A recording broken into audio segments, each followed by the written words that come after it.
পেটের খিদে যখন আর সহ্য হয় না, তখন মা বাবার কবরের পাশে বসে ডুকরে কেঁদে ওঠে সাগর।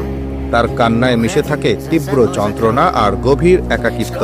মনে হয় যেন মাটির নিচে শুয়ে থাকা বাবা মাকেই সে তার কষ্টের কথা জানাচ্ছে। বলছে, আমার খুব খিদে পেয়েছে, তোমরা কোথায়? এই কবরই যেন তার শেষ আশ্রয়, পৃথিবীর বুকে একমাত্র কথা বলার আর নালিশ করার জায়গা। এই দৃশ্য যে কারো হৃদয়কে নাড়া দিয়ে যাবে। পাবনা জেলার ঈশ্বরদী উপজেলার কদমতলা গ্রামের ২৮ বছর বয়সী এক তরুণের নাম সাগর।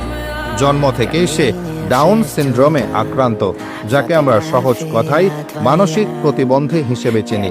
একসময় তার পৃথিবীটা ছিল বাবা মায়ের ভালোবাসায় পরিপূর্ণ।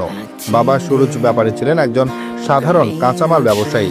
মা ঝর্ণা খাতুন আর বাবাকে নিয়েছিল সাগরের ছোট্ট সুখের একটি সংসার। বাবা মায়ের আদরে তার কোনো কিছুর অভাব ছিল না। সারাদিন গ্রামের এদিক সেদিক ঘুরে বেড়াতো আর দিন শেষে মায়ের কাছে ফিরে আসতো।